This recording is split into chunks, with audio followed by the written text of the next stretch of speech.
Hoy nos convoca esta presentación, la cual vamos a hablar sobre la reducción de pobreza en Colombia y en Perú desde el 2010 hasta el 2020. El fenómeno en sí que vamos a estudiar es la reducción de la pobreza en Colombia y en Perú.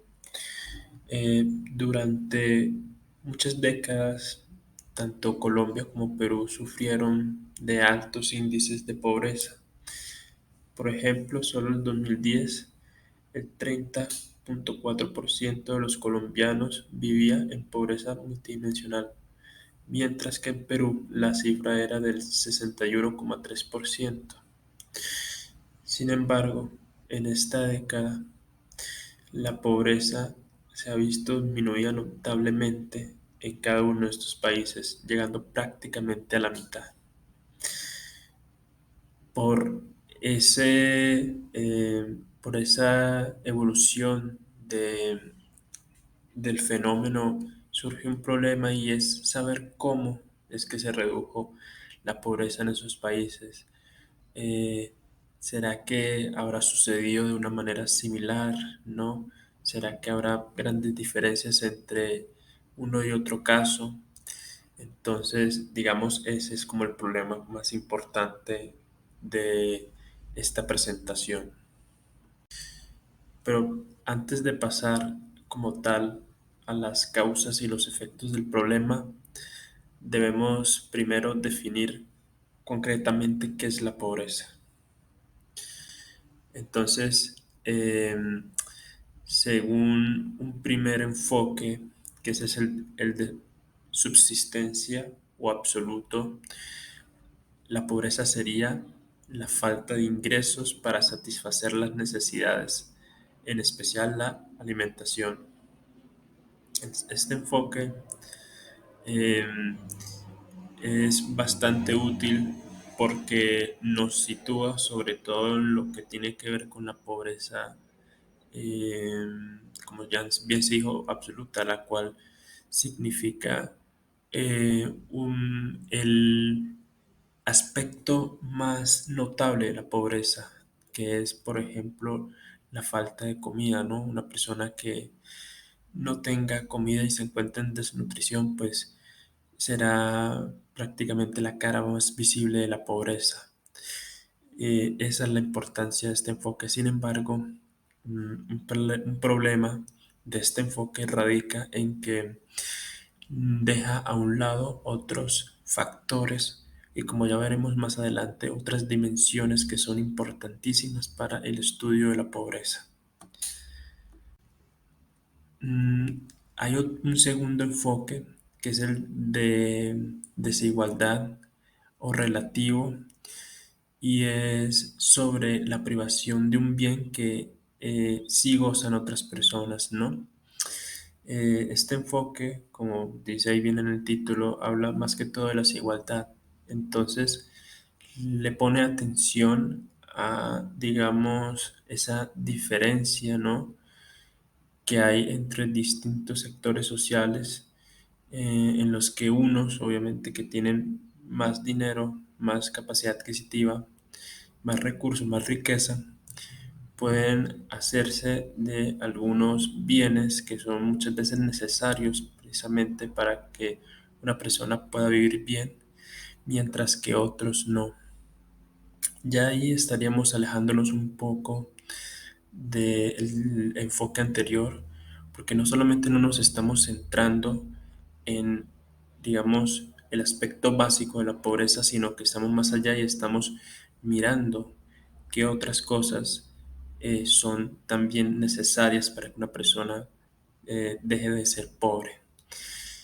Sin embargo, este enfoque adolece del mismo problema que el anterior, y es que por prestarle atención a cosas, digamos, que son básicas para el estudio de la pobreza, pero que no resultan tan esenciales como posiblemente sea, por ejemplo, la alimentación, pues pierde el foco y, digamos, termina olvidando ese aspecto fundamental, esos aspectos fundamentales que hacen digamos, de la pobreza, pues un flagelo tan sumamente, digamos, nocivo para la sociedad. Está este tercer enfoque y que considero y se considera como tal en la esfera académica el enfoque predominante del estudio de la pobreza y es el enfoque de las capacidades que también podría concebirse como multidimensional. Este enfoque, eh, cuyos máximos ponentes Amartya Sen y también Martha Nussbaum, nos habla de que la pobreza en sí sería la privación de libertades de un individuo y que esa privación limita sus capacidades para tener una vida digna. En sí, de una manera mucho más fácil de explicar, este enfoque nos viene a decir si el ser humano realmente se encuentra en libertad, ¿no? Para eh, que sus capacidades, ¿no? Puedan desarrollarse de una manera óptima y esas capacidades puedan, digamos, llevarlo a esa persona a conseguir una vida digna. De lo que se trata es de hacer que las condiciones estén, estén de la mejor forma posible para que esa persona, por medio de su voluntad y de su libertad, pueda ser capaz de otorgarse a sí mismo una vida digna. Este enfoque eh, es muy importante y novedoso porque no se centra tanto en el ingreso, ¿no? Deja de centrarse como tal en el monto que es necesario tanto para superar la pobreza absoluta como para superar la pobreza relativa y se centra más bien en otras dimensiones de la pobreza que son, digamos, fundamentales, ¿no? Porque en esas dimensiones uno logra ver mejor digamos, cuál es como tal la complejidad del problema de la pobreza. Pero hay un problema con este enfoque también, eh, el cual es que el enfoque tiende a debilitar el concepto. Y este de debilitar el concepto significa que, mm, digamos, surgen nuevos indicadores entonces que son los que estudian las dimensiones de la pobreza, pero muchas veces esos indicadores van por distintos caminos y no se correlacionan. Entonces, una persona podría ser, por ejemplo, considerada pobre en cuanto a su educación, pues no tuvo un acceso, ¿no? Óptimo a la educación, pero por ejemplo, en cuanto a ingresos ya no sería considerado pobre porque está por delante de la línea de la pobreza, que es la que mide precisamente esos ingresos. Entonces, este enfoque tiende a debilitar el concepto. Sin embargo, aquí lo importante, y por eso lo hace tan útil y tan, digamos, preponderante para los estudios sobre la pobreza, está en que este enfoque es complementario al del ingreso. Y cuando uno complementa, digamos, las, los otros enfoques de ingreso, digamos, junto con este, logra, digamos, vislumbrar la pobreza desde las distintas dimensiones que la conforman. Por eso nos lleva a estudiar la pobreza desde una perspectiva multidimensional. Y para esta perspectiva, ¿no? Las causas de la pobreza serían la carencia de ingresos, la, el acceso limitado, perdón, a la educación, la precariedad en los servicios de salud, ¿no? La carencia de alimentos y el acceso limitado a la vivienda. Esas serían como las causas principales por las que se, digamos, se forma la pobreza en la sociedad. Y los efectos, pues sería un bajo consumo, ¿no? Al no haber muchos ingresos, pues las personas van a tener menos dinero para poder comprar no solamente lo básico para sobrevivir, sino también, este, pues, los otros bienes que, a pesar de que no sean básicos, pues son importantes. Analfabetismo y deserción escolar, ¿no? Eh, una persona que obviamente no tenga acceso a una buena educación, pues no va a poder, digamos, disfrutar de todos esos bienes educativos que, digamos, sí disfrutan otras personas de la sociedad. Enfermedades y poca esperanza de vida, ¿no? Eh, pues similar a los anteriores, si no hay una buena prestación del servicio, una persona pues prácticamente tendrá una baja estándar de vida porque no va a poder atañar de manera eficiente todos los problemas de salud que pues llegaremos a sufrir a lo largo de nuestra vida. Y desnutrición e indigencia o desamparo, ¿no? Como ven, pues todos esos efectos son claramente un resultado directo de las causas, ¿no? Que, digamos, ya podemos nosotros como tal observar desde el enfoque multidimensional las causas de la pobreza y los efectos que tienen en la sociedad. Ya habiendo, digamos, visto cuáles son como tal tanto las causas como los efectos, ¿no? De lo que viene a ser la pobreza de tipo multidimensional, ya tenemos como tal algunos indicadores, ¿no?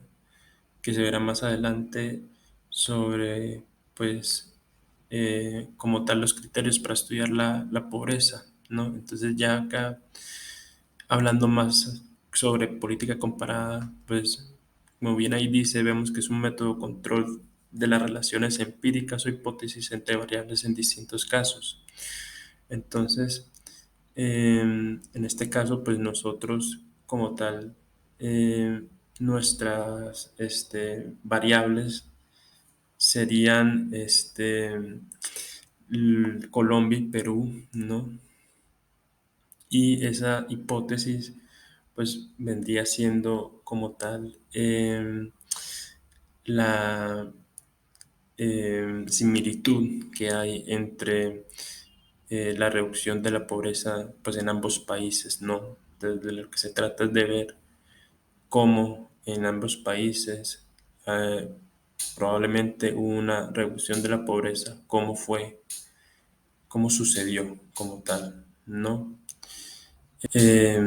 Y aquí pues como tal pues se ve bien cuáles son los casos, ¿no? Colombia y Perú, el tiempo el cual se pretende estudiar, que es del 2010 al 2020, y las variables que utilizamos para estudiar el fenómeno, que es la educación, la salud, la vivienda y la alimentación y el ingreso.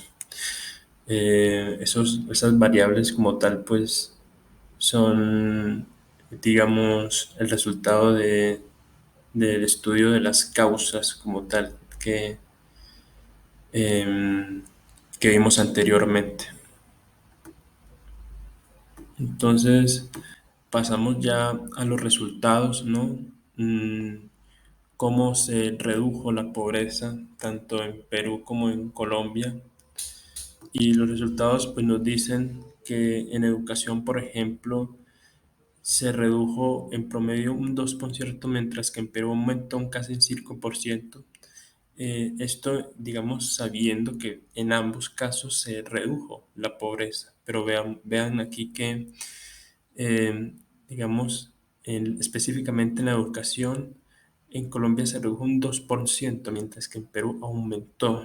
Por lo tanto, se nos dirá ya al final en las conclusiones, por ejemplo, que pese a que hubo una reducción de la pobreza a nivel general, específicamente hablando en cada dimensión, hubo algunos casos una disparidad, ¿no? De una disparidad entre tanto entre Colombia como en Perú, ¿no? No se cumple a cabalidad esa similitud que se había dicho antes. En salud, por ejemplo, ambos países mejoraron. Aquí sí se cumple bien esa reducción, ¿no? En Colombia pasó del 21% al 13% y el Perú del 18% al 9,9%. En ingresos, aquí en cuanto a ingresos, vemos que, por ejemplo, no es que haya habido una reducción, sino que incluso un aumento en la pobreza, o sea que en esta dimensión eh, no hubo realmente una reducción de la pobreza, a diferencia de lo que uno ve, por ejemplo, en, en cuanto a la reducción en general que sí hubo, ¿no? En aquí ambos países, por ejemplo, fracasaron en el intento. Eh, Aquí, digamos, podemos ver muy bien cuán necesaria es precisamente eh, ese, esa, digamos, repartición, ¿no? En dimensiones de la pobreza, esa especie como disección de la pobreza en dimensiones, porque nos hace ver muy bien que no en todos los aspectos de la pobreza se ha, digamos, avanzado, sino que se ha retrocedido. Entonces, eh, digamos, nos eh, genera mayor riqueza en nuestros análisis. Y, por ejemplo, en vivienda y en alimentación, ¿no? Al igual que pasó con salud, eh, digamos, en ambas dimensiones hubo una reducción del 5%. Aquí también, digamos, la pobreza en cuanto a la vivienda y alimentación se comportó como la tendencia general de la pobreza en sí.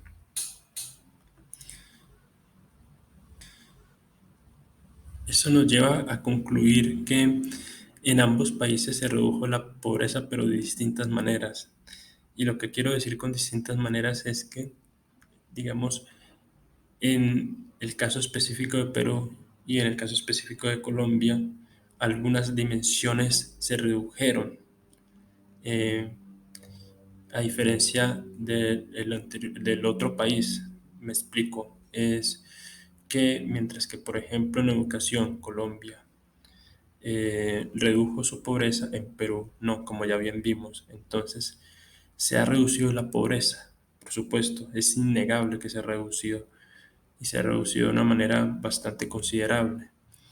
Pero gracias a este enfoque podemos ver que no debemos ser tan optimistas porque no se ha reducido de la misma manera y digamos en muchos casos también, como por ejemplo en salud, eh, tanto a Perú como a Colombia le han ido bien, pero en ingresos, por ejemplo, les ha ido mal. Entonces, mm, eh, gracias a ese enfoque es que podemos ser conscientes de que no siempre es bueno quedarse solamente con la visión general, ¿no? De la reducción de la pobreza, sino que hay que ir más a fondo y ver cómo ha actuado ese fenómeno. Y las soluciones, eh, pues serían dos. Sería mayor inversión privada y mayor gasto público para las políticas sociales. Eh, Tanto los académicos de Colombia como los de Perú eh, están de acuerdo en que al haber un crecimiento económico exponencial y al Estado proveer de políticas sociales básicas para, digamos, la reducción de la pobreza, la calidad de vida de esas personas mejora. Hay diferencias entre estos dos enfoques, por ejemplo, eh, muchos autores consideran que el crecimiento económico fue más importante en Colombia para poder salir de la pobreza y no tanto las políticas sociales porque muchas de estas se quedaron cortas. En cambio, en Perú, las políticas sociales fueron más importantes porque el crecimiento económico no fue eh, tan alto como sí pudo haber sido en Colombia. La cuestión aquí es que independientemente de lo eficaz que sea una y otra solución, ambas se tienen que aplicar porque son obviamente ambas muy necesarias para que se pueda reducir la pobreza, ¿no? Deben seguir, pues, digamos, Colombia debe seguir la misma senda, eh, y seguir el sector privado aportando esa reducción, ¿no? Por ejemplo, con mayor productividad, tratando de que haya mayor productividad para que haya mayor empleo y eso se traduzca en un aumento del ingreso y un salario de las personas, pero también las políticas públicas tienen que, digamos, mejorar para que las otras dimensiones de la pobreza que no se ven tan afectadas por un aumento progresivo del ingreso también puedan mejorarse. Y lo mismo en Perú, debe entonces primarse, en este caso, el crecimiento económico para que el ingreso pueda aumentar y las personas, pues, por ejemplo, muchas de ellas salgan de lo que se conoce como pobreza extrema, que es, digamos, la que más atañe a la falta de ingresos. Pues, si no hay ingresos, no puede comprar ni siquiera la canasta básica familiar. Bueno, eso es todo. Espero que les haya gustado y un saludo.